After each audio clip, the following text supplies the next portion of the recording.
Hi, everybody. This is Marlene with Miami Ghost Chronicles Stories of the Supernatural. And I hope you enjoy this new show, whether you're viewing it on the internet or listening to a podcast version of the episode. I do want to thank you for being part of my audience. You can also find links to videos or podcasts on MiamiGhostChronicles.com, as well as where you can submit your story about any eerie experiences you've had, which I would love to hear about. Just go to the Submit Your Story tab. Please subscribe to our channel so that you receive notification of when we release a new show. And find us on Facebook, Twitter, and Instagram.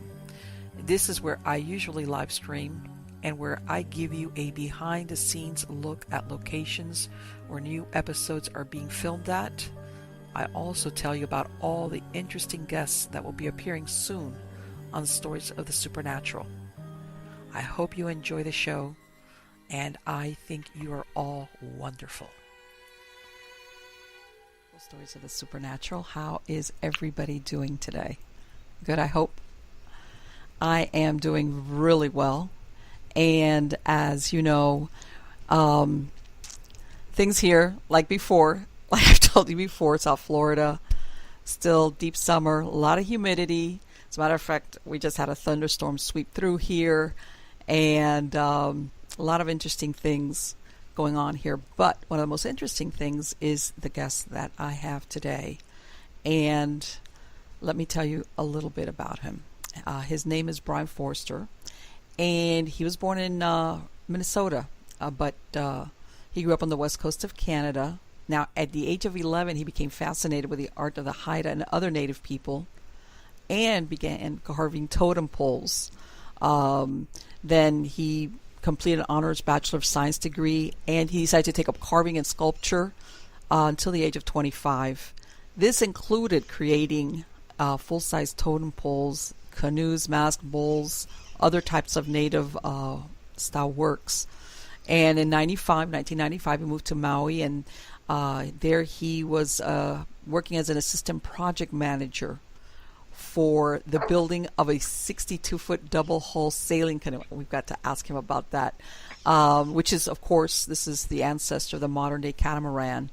Now, he was involved with that for 2 years, and now, where he's at right now, where I've caught up with him right now, is he is in Peru, okay? In other words, studying the culture of the Incas, and this led to his writing his first book titled A Brief History of the Incas. And as of 2013, he's written a total of 13 books. And I'm going to have the links down in the credits of the show as far as where you can purchase them. Also for his website, which is hiddenincatours.com. All right, but before we get to that part, let me bring him on and we can get going with this. How are you doing today, Brien? I'm great, Marlene. How are you? Very, very good. Very excited to have you on the show. And, you know, as I asked you right before we started to record, obviously you had this, what do you call it, this route, this path that led you ultimately to where you're at right now, studying the Incas and Peru. How did you transition? What happened that you went from the Canadian natives down to Hawaii, and what was it that finally brought you over to Peru and the study of the Incas? Well, actually, once I finished working in Hawaii with a Hawaiian group, trying to bring back a tradition that disappeared about 500 years ago, and that was building ocean-going large catamarans capable of going to Tahiti from Hawaii, because that used to be the tradition. And after that was done, I did move back to Canada, but I felt honestly just bored because I'd spent so much time studying exotic indigenous cultures and things, and literally I woke up one morning and the word Peru was whispered in my ear somehow. Oh, wow. And so I started to think, well, what's in Peru? Machu Picchu's in Peru. Maybe I'll go. So that's what I did. And the first day that I was in the city of Cusco, which was the Inca capital, I noticed that there were megalithic structures that were profoundly well made and could not have been made by the Inca. So after looking at the archaeological literature insisting that everything was Inca, I Mm-hmm. figured out that here was an episode of lost human history, Okay. and it just basically compelled me to keep coming to Peru to visit, and eventually I bought a one-way ticket and moved here. Wow. See, you know how many people have that dream? I love it. That one-way ticket thing. That's very courageous because, there's a lot of people that, even with a whisper in the ear, they kind of balk at that. But you followed your instincts, and it turns out that. So, how long have you been then working down in Peru and researching this area with the Incas and any of the works down there, the stoneworks? I think I first came down, it was 14 or 15 years Oh, ago, and wow. I've been living here full time now for 10 years. Okay. Okay. All right. So you know your Spanish? Uh, it's pretty good, but luckily my wife is Peruvian, so Oh, okay. You're good. so You're she, good. she does all the business work. Well, no, the reason I was going to say is because there's nothing like total immersion and necessity to bring Oh people real yeah, quick oh yeah. into knowledge of language, believe me. Especially, yeah, that's like that's the shortest the path to learning a language. Oh, So definitely. when you went there, and obviously, it sounds like that first time that you went there, you had no idea that eventually you were going to live there. But what was it when you saw something that piqued your interest as far as what you identified that what you saw was beyond the something that wasn't made by the Incas, or you were surprised at how well they were done, or what was it that caught your attention? Well, it was the contrast. It was probably my second day on my first trip in Cusco, and I had a local guide, and he was quite knowledgeable, and he said, "Well, this was made by the Inca. The stone building without any mortar used with perfect fitting stones where you can't fit a human hair in between them. And Exactly. then next to it would be like a rough adobe building. And that actually was built later." And I said, "Well, what happened to their capability?" Right. And having worked with wood and to some degree stone for a good part of my life, I just thought there's no way that a Bronze Age culture could do this. And Okay. that's when the mystery began, and that's when I had to start unraveling it because I could find no academic that understood that this work could not have been done by the Inca. They would just flatly say, "Oh, sure they did," and it's like, but we're talking basalt and granite stone, which is a lot harder than Yes. bronze tools. You can't shape hard stone with bronze tools. It's impossible. And you're absolutely right. When everybody thinks of as far as ancient civilizations in Peru, most people think of the Incas as one of the main groups that you think of, especially when you see these huge temples and things like that. And but a lot of people don't understand exactly what you just described, that once you see it in person and you see how definite, like you said, how that you couldn't fit in a piece of paper, how could a culture that only had these type of tools do that? So let me ask you, what you're saying is what, that the culture or the civilization that did that predates the Incas? Yeah, and luckily, after spending quite a bit of time in Cusco and then moving to Cusco after a while, I started to meet some of the indigenous wisdom keepers, and all of them said the same thing. They said that the Inca found the city of Cusco about 1,000 years ago, and it was a megalithic city in ruins Oh, that had been damaged by a massive cataclysm. And they said the Inca knew that Cusco was there, but it wasn't until they were chased out of Lake Titicaca by another indigenous group that they decided to go to their ancient homeland, which was Cusco, and then they rebuilt the city. did they give these people? Did they know their names, or did they have a name for them? Yeah, there are two possible names. One is a group called the Wiricochan, who were Okay. who were sent by the creator god Wiracocha Mm-hmm. uh, from the Lake Titicaca area, and this was several thousand years ago. And they had incredible capabilities. And then Okay. the other possible name are what are called the Pirwas, And if you ask most Peruvians, where does the name Peru come from? They don't know. Okay. Because Ecuador comes from equator, and what else? Venezuela actually means Little Venice, Wow. and Bolivia is named after Simón de Bolivar, Right. and Argentina means Little Silver. So where does the name Peru come from? And it turns out Peru is named after these ancient people called the Pirwas. And so when Pizarro was in Panama, trying to find out where an ancient land of gold was, he was told by the local people there, you should go to the land called Peru, where people eat off of golden plates. And that's how he found it. Wow. So, and as far as why they were driven out of the city, was it a cataclysm, or did they just move? Did the Incas understand why the city had been abandoned?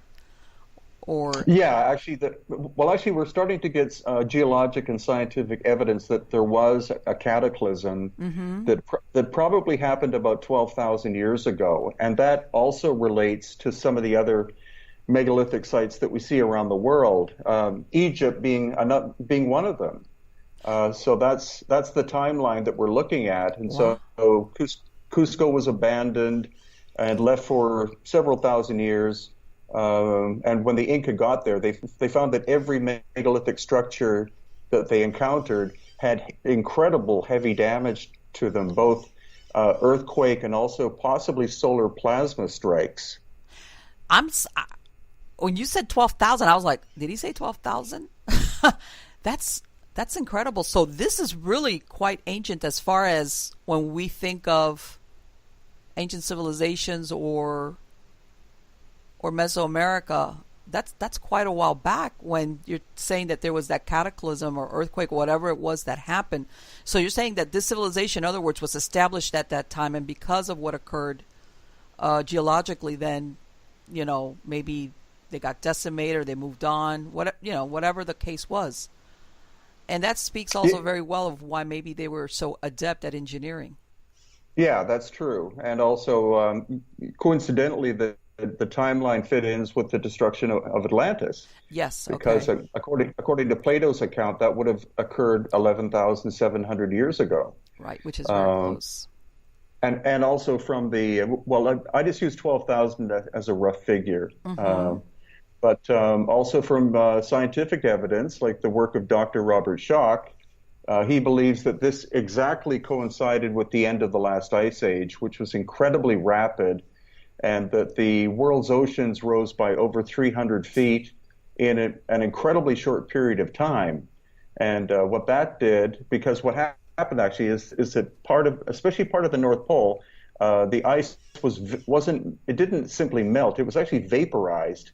And that coincides with the whole concept of the Great Flood occurring. Exactly. And so when you have 300 feet of extra water in the ocean, that increases a lot of pressure on plate tectonics. And so dormant volcanoes get turned on, massive earthquakes occur. And so I think that's what we're looking at. Again, that's what happens when you visit Egypt as well, because you see these impossible engineering feats next to things which you could understand could have been done by the dynastic people. Right. So that's the pursuit, and I was completely blown away the first time I went to Egypt because of all the work I'd done in the highlands of Peru. You see that again you see cataclysmic damage, you see almost impossible engineering feats that in some cases we couldn't do this work today. That's what I think. A lot of the stuff we can't do it. Yeah, you're talking like super technology. Yes, and I guess my question is the following, because sometimes I know that some people think that all these different civilizations all over the world that were able to do this type of engineering, basically they were people that left Atlantis after the cataclysm, spread out and went to all these places and helped them get this knowledge.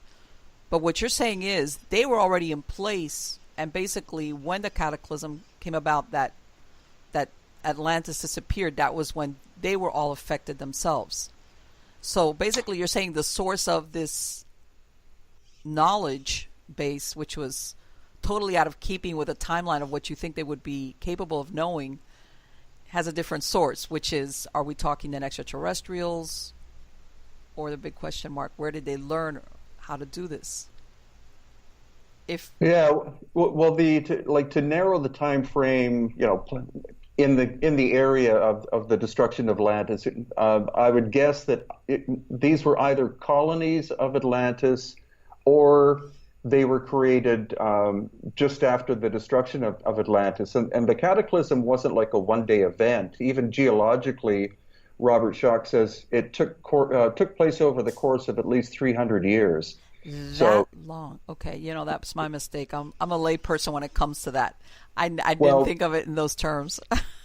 Yeah, well, of course, most people, from disaster films, you think it's like a one-day event and Yeah. New York City gets inundated and knocked down, but it was a series of events that went on. And I think actually that there were three different high-tech civilizations, one that did the work in Egypt, a different one that did the work in the highlands of Peru, and then a third one that did work at a site called Pumapunku, which is near Lake Titicaca in Bolivia, because it's completely different in its execution. Okay, but it's just as advanced, though. In some ways more advanced, or Really? at least as advanced, but it's the whole mindset that's involved, because the work in the highlands of Peru it's very organic looking. It's polygonal construction, so it fits in with the landscape. But then Pumapunku is like perfectly straight lines and perfect precision angles. It's very left brain mechanical, analytical. And then when you get to Egypt, it's simply the sense of scale, which is, mind-boggling. Exactly. And this is the thing you always think, what happened to this knowledge? How did these civilizations go from this level of expertise and knowledge? And then, I understand that sometimes, civilizations get decimated either by conquests, sometimes even plagues, cataclysms. But it seems that in these cases, all these civilizations, we don't understand how they did it. And obviously, from what you said yourself later on, what was built there by the natives that were there was nowhere in the vicinity of the type of buildings that were left behind. So it makes you wonder, what happened? Where did they go? What happened to this knowledge? Well, I guess the only possible answers are either they were destroyed, because when you get into Schoch's theory about the plasma strikes from the sun, then the amount of heat involved, and we do see like the melting of stone surfaces, that would have vaporized any life form that was in the area. Wow. and would have made the areas uninhabitable for probably 5,000 years, because all plant life, all animal life would have simply been scorched to nothing. It's either that or they went off, honestly, that or they went off planet. There's no other option. It makes you think, sometimes you think, okay, you can't believe that these people, just their knowledge was just only with building megalithic structures, temples or whatever. You would think it would extend to other areas. How much knowledge do they have of foretelling or understanding changes that were coming about that could be basically foretold? Did they have enough warning to leave, to go to other places? You never know. Now, let me ask you, were these people, the ones that you talked about, the ones that predated the Incas, were they doing any of the head binding or the elongated skulls that we see, or was this didn't have anything to do with them? Well, that's the area that I'm getting into now, because there are a lot of cultures in the highlands of Peru and Bolivia who may not have been in contact with one another, whose elite had elongated heads. Okay. And so the most fascinating culture, even the Inca, most people don't understand that the Inca, the way that the Inca were portrayed in paintings was done after the Inca, the conquest, Right. when the entire Inca royal family had been wiped out by an internal civil war. Okay. So all the portraiture we have of the royal Incas now is based on Spanish painters in Cusco after the destruction of the Inca people. Um, Okay. but what the research that I've been able to find out is that the Inca nobility did have elongated heads, and they also had dark red hair, which is Really? not genetically characteristic of being a Native American person. No.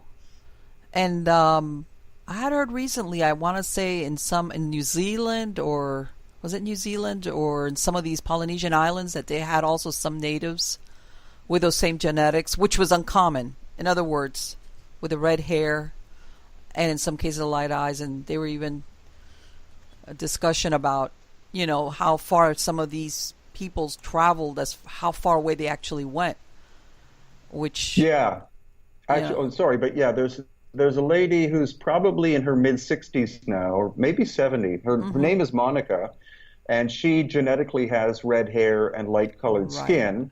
And her bloodline, she knows from her oral tradition, her bloodline goes back from before the time of the Maori appearing in New Zealand about 1,000 years ago. And she even had her DNA tested, and she's 30 to 40% Persian. Wow. So that means that's a major migration. Yes, that is.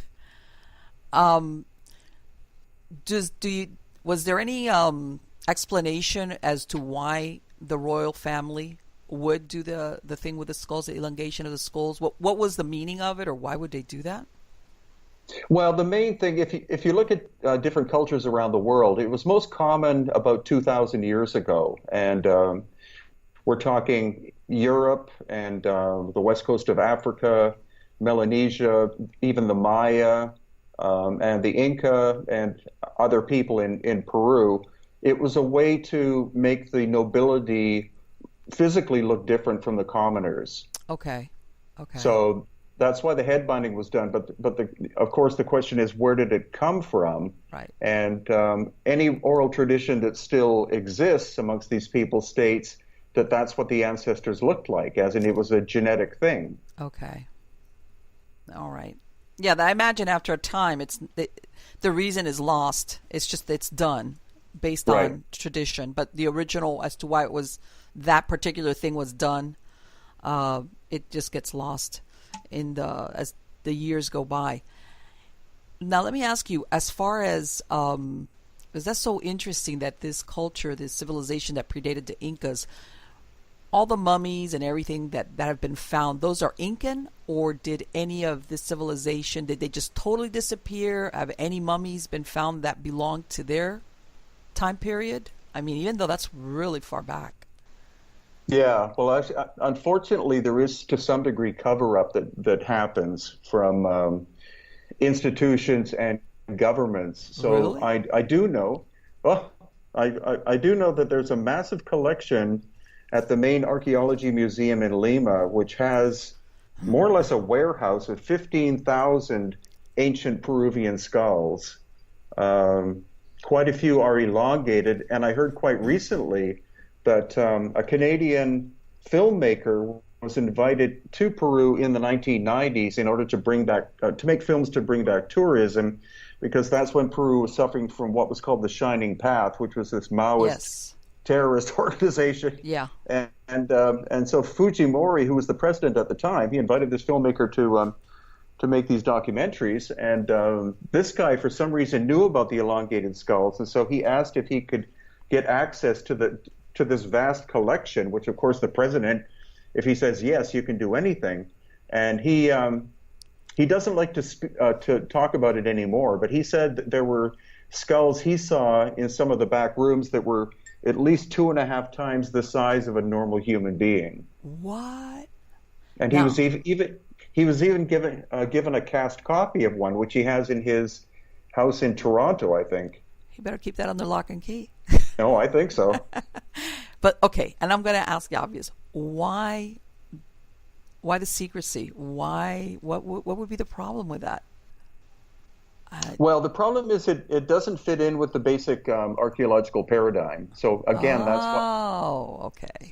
that's why the academics still insist that the Inca made all the megalithic work, and there was no civilization before that, because they don't want to change the history books. But unfortunately, it's something that has to be done, and that's kind of one of my pioneering roles, is to expose this information to whoever wants to listen to it, because the longer time goes on, it's not that like I have a theory that I'm defending. It's simply that the data keeps coming in, which Right. is building on top of So, itself. yeah.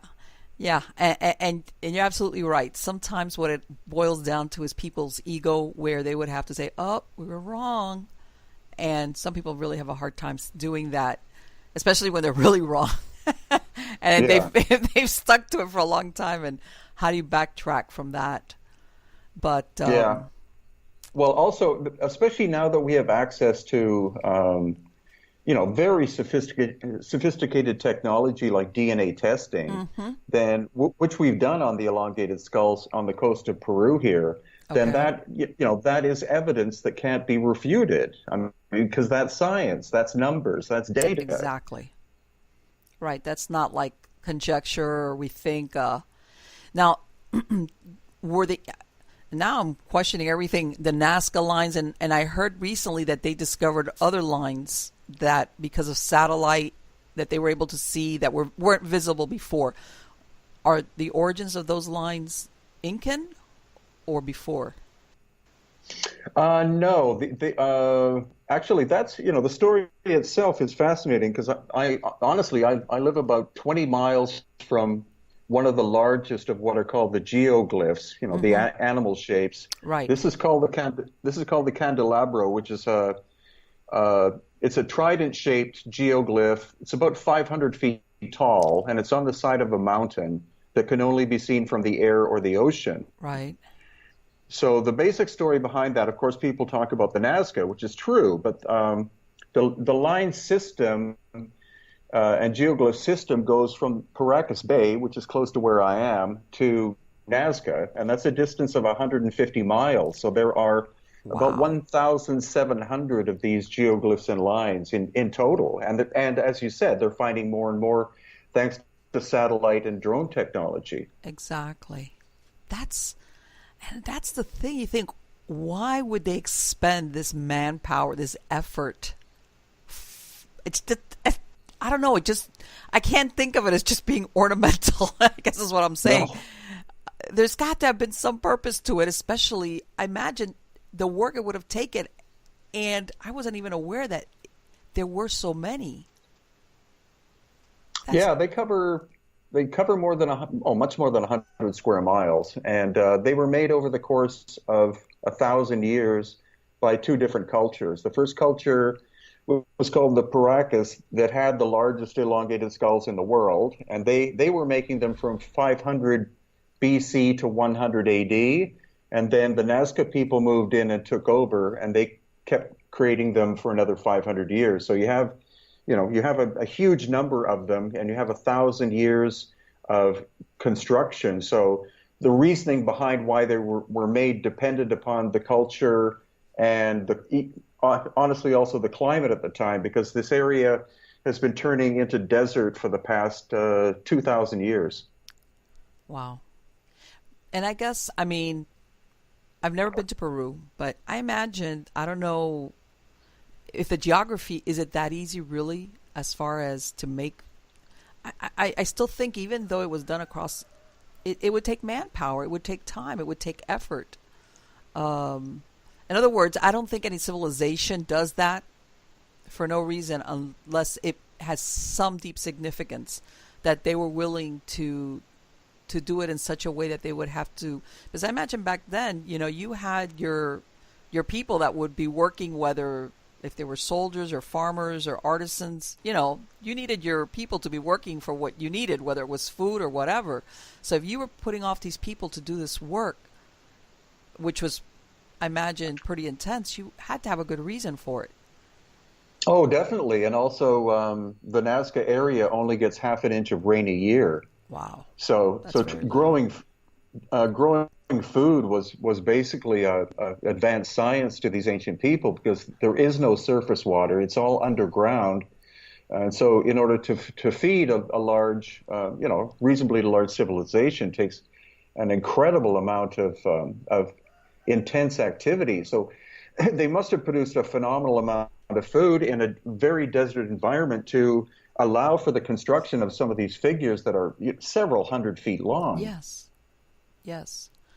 And let me ask you, they have not left behind any type of writing or as far as explanations, or is it just symbols?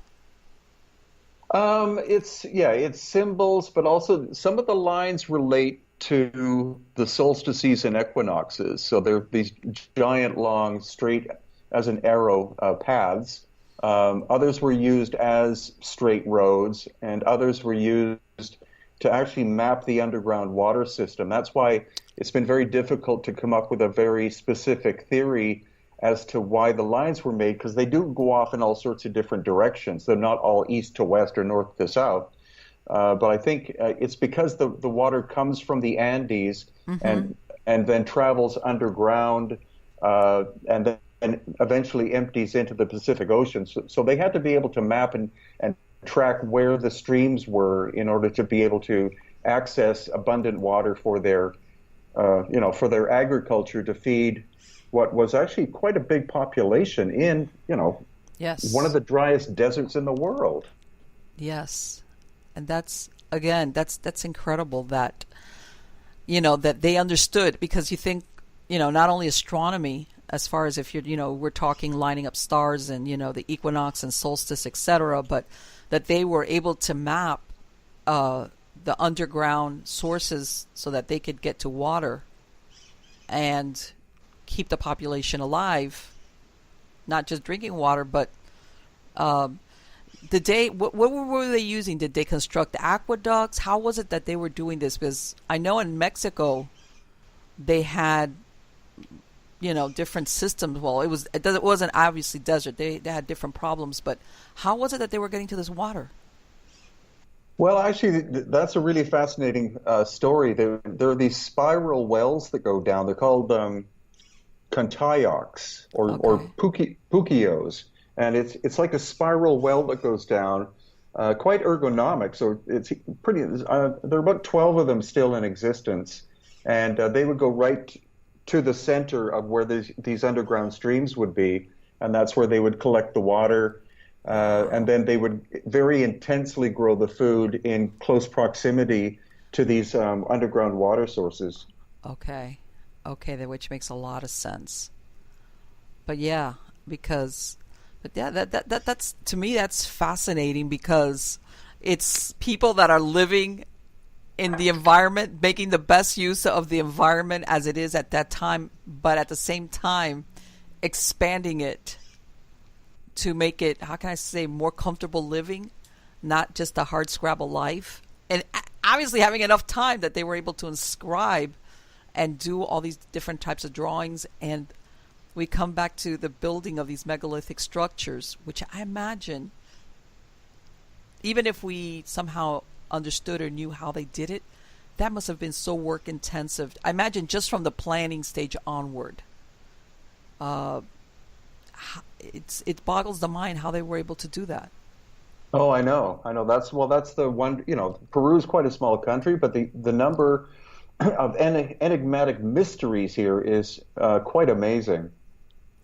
Let me ask you. I know that Machu Picchu is. Are we talking the same people? Are we talking a different time era as far as the structures? Actually, Machu Picchu is a fascinating story by itself because, again, you go. I've been there 67 times so far. It never loses its charm because it is on top of a mountain in the middle of the high jungle, and it was an astonishing Inca accomplishment. But what we see there is the same thing. The core part is megalithic, and then Okay. the outer 90% is Inca. You can distinguish between the two styles very easily. So obviously, what happened was the Inca found an abandoned megalithic site, and they were Okay. blown away by it. They decided, well, we should build something here because our predecessors, were I here. did not know that about Machu Picchu. I thought that was strictly Incan. I had no idea that there was some type of structure that predated that. Yeah, well, it's true actually of all the major Inca sites. There's another location just outside of Cusco called Sacsayhuaman, which is this giant zigzag wall, and the Inca found that too, and then they built a massive ceremonial center around it.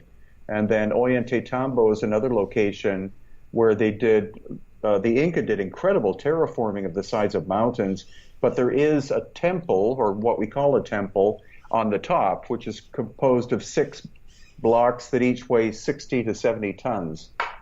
Oh my God, that's incredible. And has anybody explored why these sites were chosen originally by whoever built there? Was there any significance? Have they found any, as far as the placement? Do they line up with something? They do, actually. They line up perfectly along, all the megalithic sites in general line up along this one specific line, which is called the Path of Viracocha. So there we get back to the creator god again. Okay.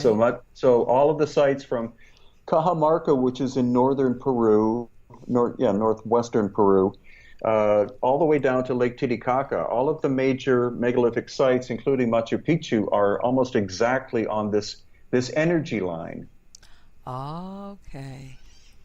Okay. So there was, yeah, and it's understandable why the Inca, not only that they find those previous structures, but they understood the significance of why they were there to begin with, and they decided to build there. Yeah, exactly. And the Inca had a system, an energy system, which is inherent to the landscape, called seke lines, and it's like radiating lines that come out from Cusco, and along those lines, all of the sacred sites that the Inca had were located on those lines. So they understood the concept of earth energy, okay, which makes them much more finely tuned than we are in terms of special aspects of thought processes and intuition. Yes, no, obviously they use that because I think we lost it because we just stopped using, thinking, following our intuition. We dismiss it as imagination, and over there I'm sure it was probably done every minute of every day by every person, that you were more in tune with what was going on around you, with the nature, with the land, etc. And did they have, and I'm not going to assume, as far as any special or sacred significance for Lake Titicaca? Lake Titicaca, which is which is the highest navigable lake in the world. It's at 13,000 feet above sea level. There's a lot of strong evidence that the Inca actually began on the islands of the Sun and Moon in Lake Titicaca, because they totally terraformed the island of the Sun. It's incredible. And they probably coalesced as a group beginning about maybe 100 AD. And so for the next 900 years, they perfected their art of agriculture. And so when they were chased out due to a drought that was 40 years long, they were chased out by another group called the Aymara, who were the people who live there today. That's when they were forced to leave, and that's when they found Cusco and rebuilt it as their center. Okay. And Brian, let me ask you, because I know that because of your background, you worked with the native art in Canada, and then you were in Hawaii for a bit. Have you ever seen any type of tie-in or similarity of anything between these different cultures? No. Much minor. I'm sure that not big, but anything that you would say, God, I've seen something like this before. No, but it's actually the migration patterns are actually quite fascinating, because Okay. with the red hair, and Yes. we're talking dark auburn. We're not talking carrot top, Irish people. So Okay. it's a completely different bloodline from the Europeans, but Right. you do find mention of the red hair on the coast. Well, in the highlands of Peru, on the coast of Peru, Easter Island, Tahiti, New Zealand, and Hawaii. And when you trace red hair back to its source, the source location is the Middle East. Wow. So that's and actually the DNA results that we got are really interesting because the Paracas people, which is where I live, they were this culture again with enormously elongated heads, and they lived between about 1000 BC and 100 AD. Genetically, they're related to people who lived in the Black Sea and Crimea at the same time. That's incredible. It is. That is incredible. Do you think, I mean, as far as the skulls, they had to bind them. There was nothing genetically at some point where the skulls, there was no genetics involved with that elongation. It was strictly binding? No, actually, that's what's really interesting is the oldest ones that we found are natural in shape. Okay. And then the more recent ones were bound. So I think what you had originally a bloodline of people who were born with elongated heads, and then as time went on, especially by the time they reached the coast of Peru, then they had to start breeding with other people because otherwise that have major genetic problems. And so it was the breeding with normal people that over the course of time caused the binding to have to be done. Oh, I see. And also some blood tests that were done about 40 years ago from mummy bundles from the coast of Peru showed that their blood types were quite different from those of normal native people of Peru from 3,000 years ago. Really?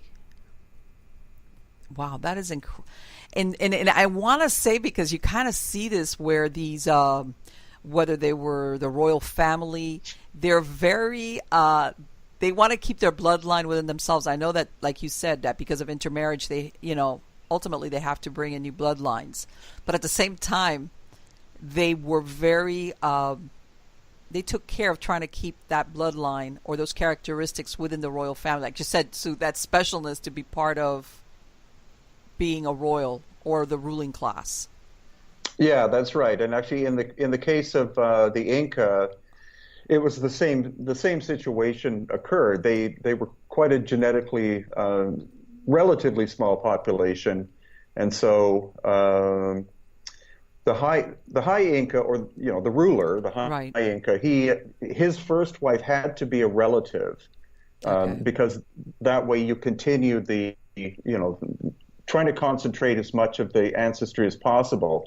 But then he also would have other wives if he so chose, and they would be chosen from the finest of the women that existed from the other cultures that the Inca began to envelop. So that's where my recent teachings come from. My great mentor who lives in Cusco, Dr. Teo Paredes, who knows much more than I do at this point. But what he stresses is that the Inca royal family, who were the Inca, the general population were not the Inca, but the royal family stressed quality in all things, and so that included themselves. So what he says is they were great at experimentation. Initially, what they did is they experimented with plants in order to get as many varieties as possible for the different microclimates. So they developed 3,000 kinds of potatoes. Wow. And many more than 200 kinds of corn. And after that is when they started to experiment with animals. So that's when the whole thing about the use of the alpaca and the llama and the guanaco and the vicuña, who were the camelid animals that were used for all sorts of different things, that they started experimenting with the animals in order to get higher and higher quality of them. And then the final step was in terms of the genetics of the people. So they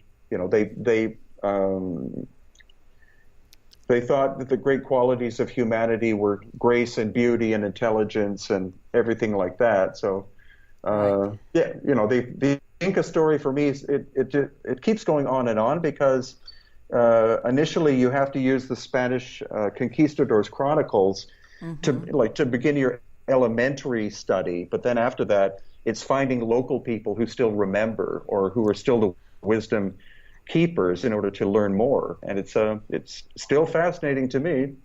No, absolutely. Now, let me ask you, I know the Incas did some type of human sacrifice. Did any of these other prior civilizations, before or after, did they also practice it, or was this strictly the Incas? Well, actually, a lot of the stories of human sacrifice among the Inca was made up by the Catholic Church. Are you serious? Oh, don't Yes. say that. That's a horrible thing to do. It is. Well, it's a way to destroy a culture, is to make up stories. Yes. So I've actually found very little information that is solid about the Inca doing human sacrifice, because when you think of human sacrifice, what are you trying to achieve? You're probably trying to achieve special treatment from from the Creator, in terms of you're having crop failure or something like Right. that. That's what I was going to ask you. If they did it, was it because there was something going on, like exactly like what you said, some type of problem with the weather, no food, which is like, okay, we're going to go to extreme measures. But from what you're telling me, that's not the case? No, from the historical record, there were never any great general calamities prior to the arrival of the Spanish. The Inca were so good at agriculture. They planted plants from the valley floor to the tops of mountains. So that, again, you have all these different microclimates. And by the time their culture reached its peak, the Inca world stretched from southern Colombia to the middle of Chile and Argentina and into the Amazon. So again, you have thousands, if not tens of thousands, of microclimates. They had a system of 25,000 miles of roads and trails that connected all of their villages and towns together. So movement of food and other things was very efficient, and they were absolute masters at agriculture. So it's believed that at their absolute height, the Inca general population was 15 million people, and they had enough food. And they had enough food stored for 4 years for those 15 million people. That's incredible. That's incredible. Yeah. You're right. You're absolutely right. You have the logistics to be able to do the logistics, whether it's from the moment of planting, harvesting, storage, for 4 years for that amount of population. That's incredible. Yeah, and they had these massive warehouses located in strategic places, the sizes of actually small cities, that were used solely to store to air dry and store food. So they never lacked anything, and they had no reason to be superstitious and try to appease the Creator God, because that's actually who they praised every day.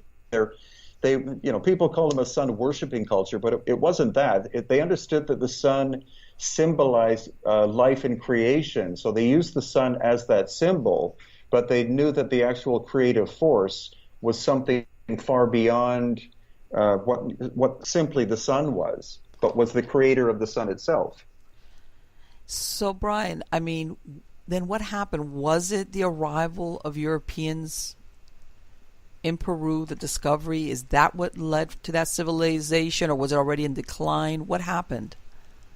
Well, it's a series of events that began to happen 5 years before the Spanish arrived, and that's that the Spanish main center was in Panama. That's where the ships would arrive from Spain, and so native people were trading even prior to the time of the Spanish. It was like a network that went all the way from Panama to Peru. So unfortunately, once the Spanish arrived and established themselves in Panama, then they brought with them disease. Yes. And the disease was very soon transferred to the local population. And so those that went from the local population on trading missions to the next group of people, yes, that's how the chain of disease happened. It wasn't like handing out it wasn't a deliberate thing. Right. No, I know happened. Exactly what you mean, but yes, yeah. So what happened was Huayna Capac was the last of the great Inca, and he was actually living in Ecuador because his favorite wife lived there. She was the high queen of the ancient Ecuadorian people. And so he and his firstborn son caught smallpox, and within 3 days he was on his deathbed. And so, unfortunately, he made the decision to divide the Inca world into two pieces. And so he gave his son Atahualpa, who was half Inca and half Ecuadorian, he gave him his mother's land, which encompassed basically the country. Okay. And then he gave the rest of the Inca world to his other high son in Cusco called Huascar.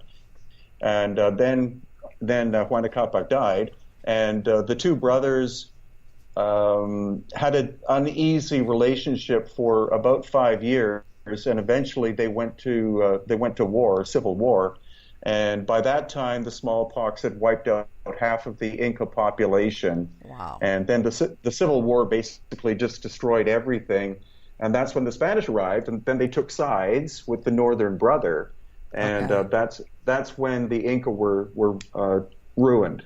Right. Was by that. Yeah, so they were already in trouble because of internal or civil war, and yes, which was initiated by the diseases coming in. Exactly. Yeah, it's in other words, as far as the timing, as far as when the Spaniards arrived, for them couldn't have been better as far as the least resistance versus a unified country with, no internal strife, and of course, but the health problems, that's a whole nother thing altogether, which has decimated basically part of your population. Oh, exactly. At least half of the population was gone by the time the Spanish arrived. And that would have caused societal chaos as well, because some of the great leaders were gone. So who was organizing what? And that's why I wrote my first book. I've actually written 35 now, but my first book was... Right, okay. My first book was trying to find out this, like you had 160 Spanish.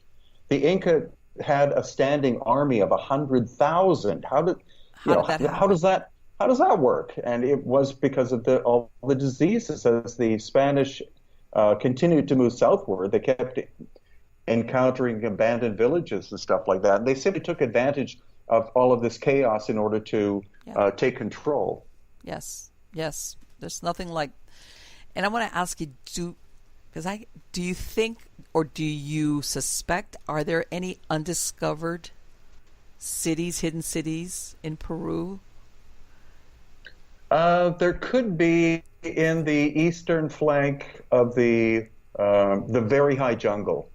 So in the region where Machu Picchu was found about 100 years ago, there could be other sites. There's another large city that was never found by the Spanish as well, called Choquequirao, but it's very difficult to get to. But that's part of my work again, is through local experts, is to see if there are other major centers that still have not been found, and we have a new technology called LIDAR, which is an airborne technology that's able to map into the canopy. So that's why major Mayan sites are now being found that were never found before, because they simply look like natural formations from a distance, and the jungle is so thick. Well, let me tell you something. The reason why I asked you is, I live in a subtropical climate, nothing like a jungle, but I know firsthand how quickly vegetation, and I mean quickly, can overtake things. So I'm thinking hundreds of years, it can obliterate any sign. If you're looking with your naked eye kind of thing, any sign of huge structures, I can see how very easily that could happen. So that's why I was curious. I'm thinking there's got to be things hidden under some of those jungles. Oh yeah, I've been sent photographs by people who live in villages in the upper area of the highlands jungle, and they've shown me megalithic walls and things like that I want to go explore. It's just these places are very difficult to get into, because, as you said, the original Inca roads that went in there would have been totally covered in jungle within less than 100 years. So how do you even access them? Yes. Let me and have you, and from what I understand, also some of these locations, the air is very thin as far as breathing, exertion. I imagine you're used to it by now, right? Or Yeah, it still takes a bit of time to get used to because Cusco's about 11,000 feet above oh sea my God, that's level. incredible. So That's when you fly from like Lima's right on the ocean, so you in an hour you've gone from sea level to 2 miles above sea wow. level. So that takes a bit of time to get used to. And then Lake Titicaca's at 13,000, and it's about twice as difficult. But the high jungle area, we're talking maybe 7,000 feet up. So it's actually quite a nice environment. But the jungle is so thick that there is not a square inch where you don't find a plant growing. So Yes. hacking your way into some of these ancient sites would be difficult. Maybe if we find Yeah. some of these locations and funding can come through, then we can do reconnaissance work with helicopters from the Cusco airport, which would be great. Right. And let me ask you, because I know everybody thinks, myself included, that some of these megalithic or these ancient sites are out in the jungle. Have they discovered anything under any of the already existing more modern cities? You know, where I know Um, sometimes they do digging and surprise. They have a discovery that's quite old. yeah, actually, there's a whole series of tunnels that exist under Cusco because I've been in parts of them, and they're all sealed off now because the church did that in the early part of the 16th century when they were there, just because supposedly there are tunnel systems that go on for miles. And my friend Teo, who was born in Cusco, and he is Inca on his mom's side of the family, I think, and then he's Spanish on his father's side. So his Spanish part of his family's been in Cusco for at least 200 years, and he says that there is a city under the city. It's just access is impossible because now it's a modern city. Exactly. Yeah, it's been built over. Yeah. Yeah. I imagine that's I wouldn't be surprised. Absolutely. I would not be surprised. So right now, what is your most current project that you're working on, Brien? Is it more research into the elongated skulls? It sounds like the genetics. That's fascinating. Like you said, now with DNA, uh, they can map out better the origins or the differences between one group versus the other. Yeah, it's actually a bunch of different things. It tends to be that one area will, be all of a sudden a new discovery will happen, and it's like, oh, focus there, and then that kind of dies down, and then it's, oh, turn over here and do this. So with Hmm.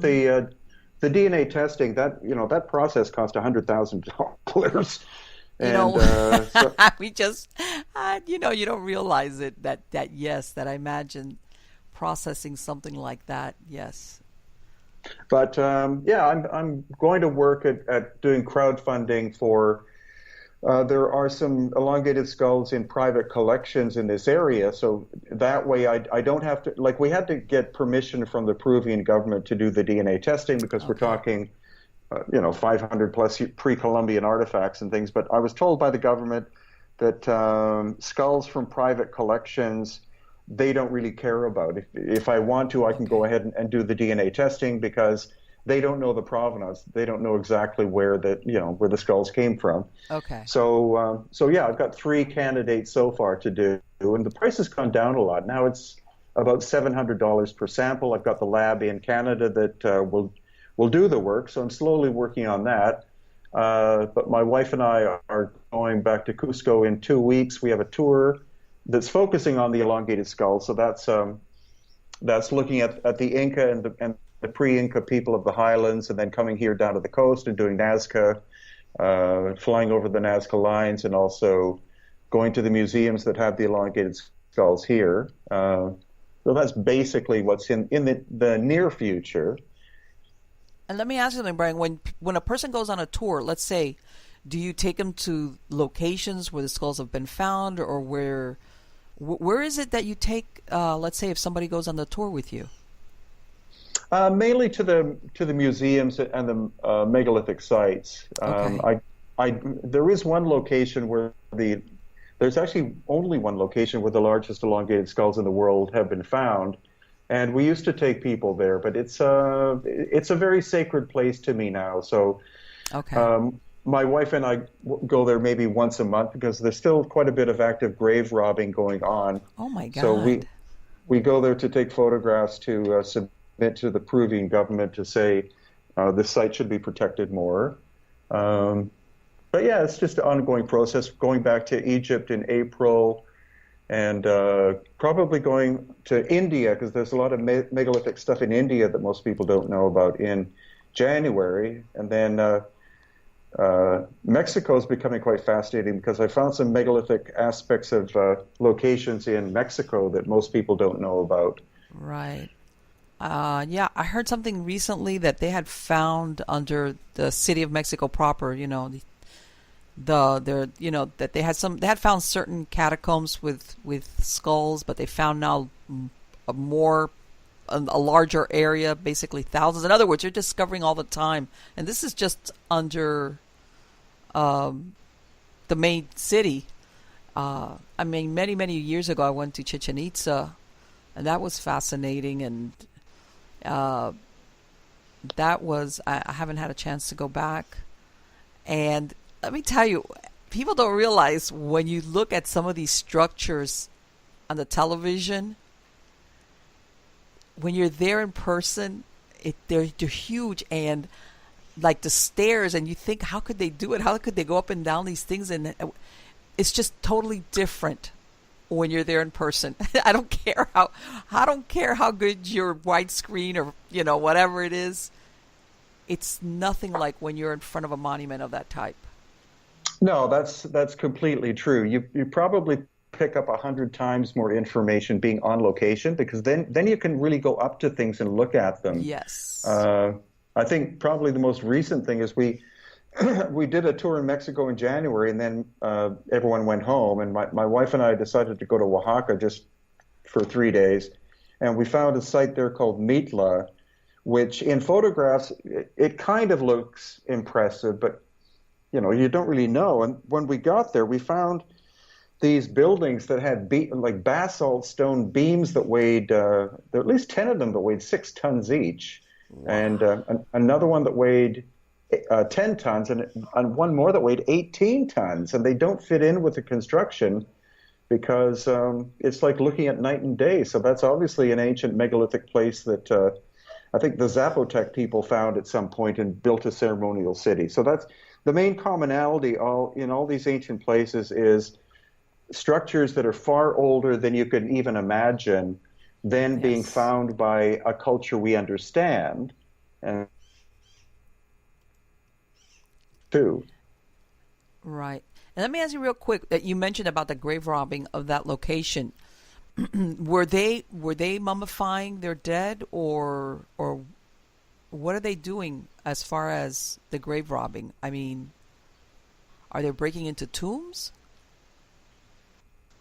Yeah, actually, the Paracas were very good at mummification, and okay, so there are four known royal cemeteries in this area where only the nobility were buried, and so the oldest one, the archaeologists don't agree, but they've never done carbon-14 testing, but I think the oldest site is where these largest elongated skulls are found, and so that's a place where it's more or less in the middle of nowhere. So that's why at night tomb robbers can go and right, yeah, break into tombs and then rapidly take out the remains and are gone before dawn kind of thing. Right. Yeah, that's understandable. Unfortunately, I can see that happening. Nobody there to make sure that doesn't happen.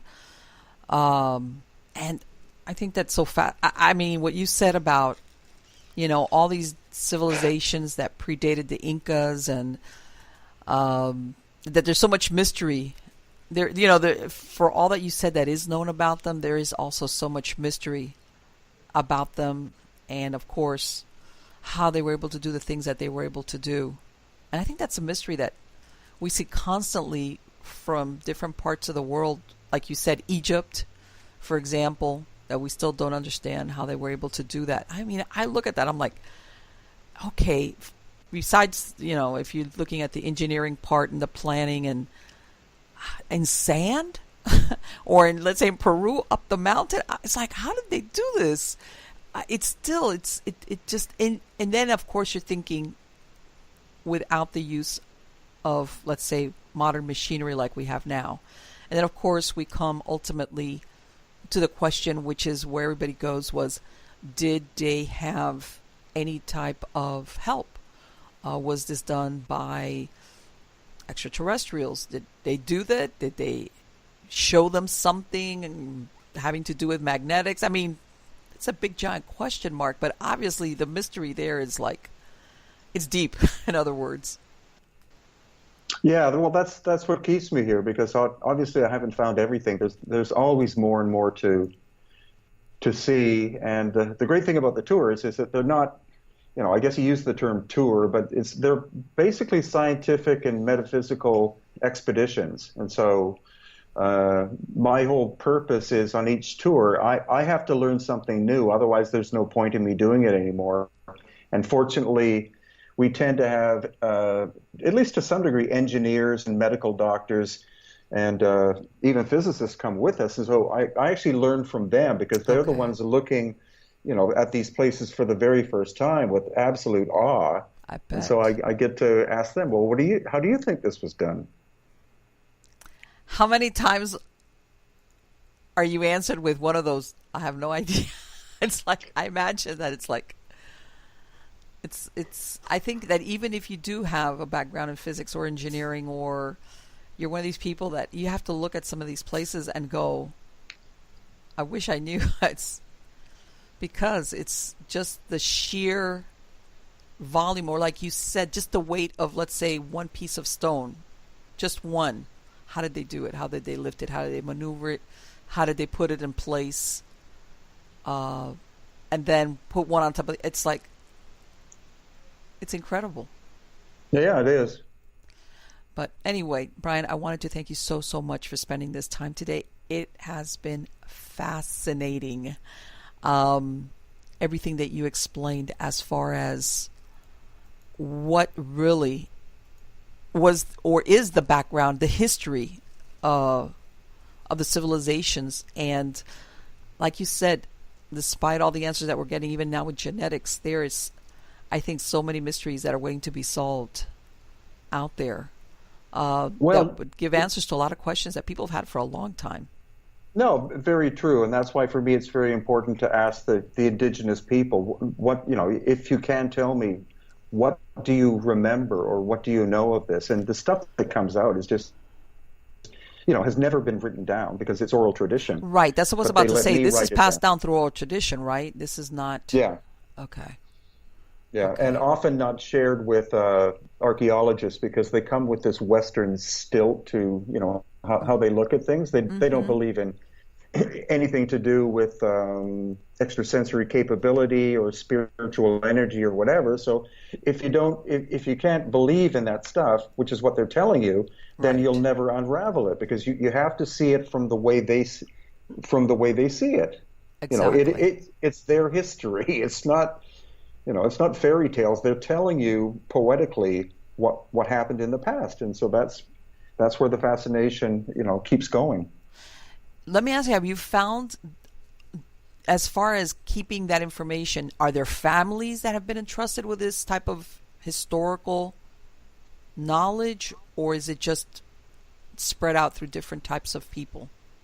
No, very, very much so, because the one thing that the standard story would be, well, the Inca were wiped out and therefore all the knowledge is gone. But the wisdom keepers knew what was going on as the civilization was collapsing. Okay. And the most important thing to keep is the history.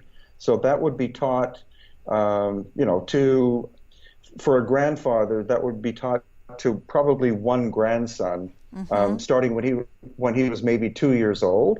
Okay. And so our friend Wilco, who lives in Cusco, has been keeping a lot of the Inca knowledge that is still remembered. He learned it from his grandfather, and that knowledge has been secret for the last 500 years because of all of the persecution from the church and the government and this and that. So now it's coming back to the surface, because now there's a growing pride in places like Cusco of the heritage of their people and their Sure. great knowledge. And so Cusco is very much a thriving Inca. It's still a thriving Inca city, which is amazing. Okay.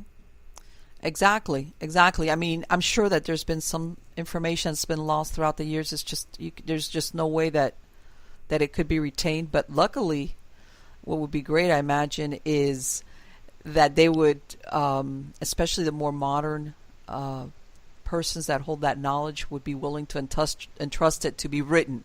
In other words, so that it wouldn't be lost. Well, also that's where YouTube is a great tool Yes.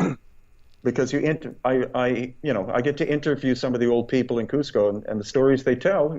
That's the oral tradition. It's all coming back because now Okay. they're starting to feel comfortable about it, and there is a hunger from some of the young people Sure. who want to know, like, where does my family come from, and Yes. you know.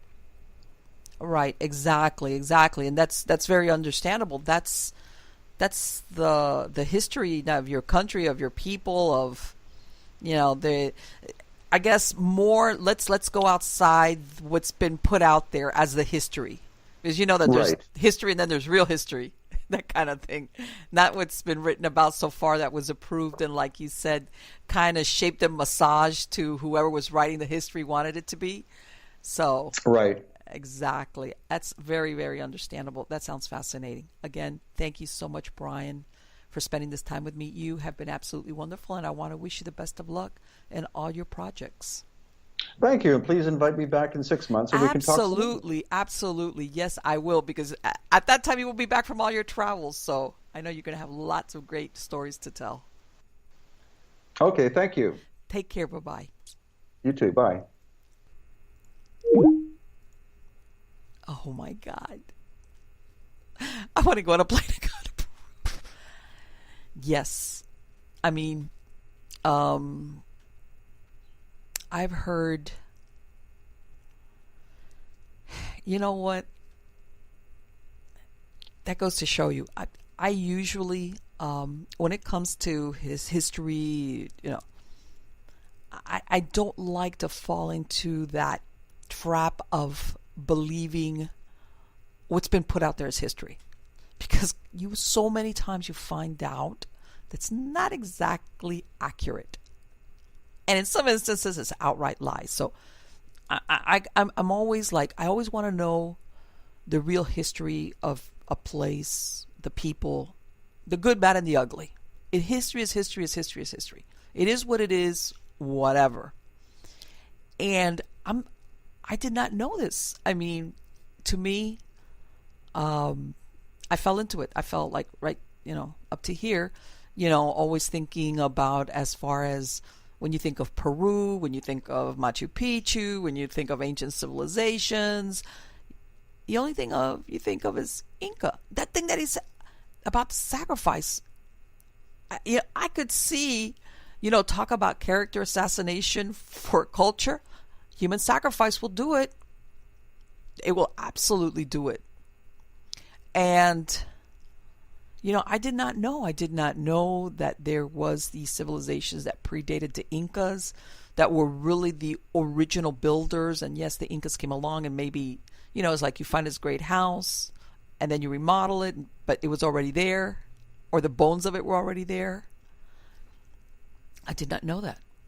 I did not know that at all. So there you go. Every day you learn something new. And again, you know what? Cautionary tale. That happens more often than not. Where history or what's put out there and perpetuated is not exactly accurate. Somebody picked it up from somebody else and said, oh, that's the way it was, and this and this and that. And then when you do the actual research, or when you talk to somebody like Brien, who obviously, besides the type of work he's doing, lives there and is embedded within the culture, and his wife is Peruvian, gets, for lack of a better word, the inside scoop, the real truth. And then you start realizing, wait a minute, that's not what I thought I knew about the history of these people or this part of this country is not correct. It's not accurate. And like I said, I don't want the made up stuff. I want the real truth. And I was sorry to hear what he was saying, but I can understand it. When I said, why is there such a kind of a tug of war between the established version of the Incas versus, the mystery of the elongated skulls, and this having been done by people that predated the Incas? Why would they not want this out? And not surprisingly, of course, the people that were in charge or are in charge or whatever gave the first theory. They don't want to backtrack. They don't want to say, no, we were wrong. And we knew we were wrong for a long time, and we kept on putting out the wrong version. Yeah, it's all about the ego. Yes, even scientists have egos, sometimes really large egos too, especially if they are the holders of the key or the experts within that field. They have a hard time going back and saying, you know what, we were wrong, or there's more to it than that. It's like, oh. So that's very, very, and of course the work with the genetics, that right there is going to clear up a lot of mysteries. Again, those bloodlines that take you back all the way to Persia. Okay. It makes you think, how did we get from Persia all the way to the Pacific coast of South America? And and I think I mentioned another show that they're finding, that they're kind of having a similar thing like in some other Polynesian isles and New Zealand, where they're finding proof of certain civilizations or people that predate the accepted version or history that had been put out. And it's met a lot of resistance with this new version coming out. And that they're working with genetics to prove. And so I think that this clarification, if you want to call it that, is happening in a lot of different places around the world and with a lot of different cultures. And also it lends credence, besides obviously the scientific verification, that something did happen. What caused these people, this diaspora of people, to end up in different parts of the world, bringing knowledge, maybe not all the knowledge they had. It's almost like if you have this big, huge cataclysm going to happen, and you only grab the books or the knowledge that you can, but you got to leave the bunch behind, and everybody took off, and hopefully you reach some place that was going to be okay. And then, of course, and I'm talking here along the lines of Atlantis, or some type of superior civilization that predates most of what we consider the major ancient civilizations. All right, whether it was what's now the Middle East, Egypt, obviously, the Aztecs, Mayas, the Incas, in India and Thailand, that we have all these major civilizations, that theory is that there was something that predates them by a lot. When he said 12,000 years, that's a long time. Okay, that is, what was it? I think you always think of, I don't think they even had the Bronze Age at that time in Europe. Or what is Europe now? I'm not even sure on the timing on that. In other words, you're thinking of, modern man, 12,000 years ago, wearing bear skins and, putting the fire together. That's incredible. That's fascinating. Anyway, guys, I hope you liked the show. I loved it. I'm going to put the links to Brien's website. Obviously, he's got 35 books. So take your choice. I put on the slide some of the covers of some of the books, tours. Yeah, let me tell you something. Talk about the vacation or the experience that, man, talk about something different. That's got to be one, something to consider, most definitely, myself included. Check it out. It's fascinating. And this is something, that is an ongoing, I mean, believe me, there's still so many answers out there that have to be found, so many mysteries to be solved. Again, guys, thank you for being part of my audience. Catch me on Facebook, Twitter, Instagram. True Believers, don't forget to send me your stories. I'm getting some fantastic ones, but I can always use more. And again, as before, I'm in the process of getting live streaming on radio, and I'm going to be putting out a line for people to call in, comments, questions, stories, and you'll hear more about that because I will announce that on social media as to the date and time and the phone number that you can reach me at, and the topic of what we're going to discuss. And again, guys, I've got a lot of fantastic guests coming on. All right. Right now, when you're seeing this, this is either in preparation or right in the middle of season 5. Yes, season 5 of Stories of the Supernatural. And again, thank you so very, very much for sharing this time with me. Take care.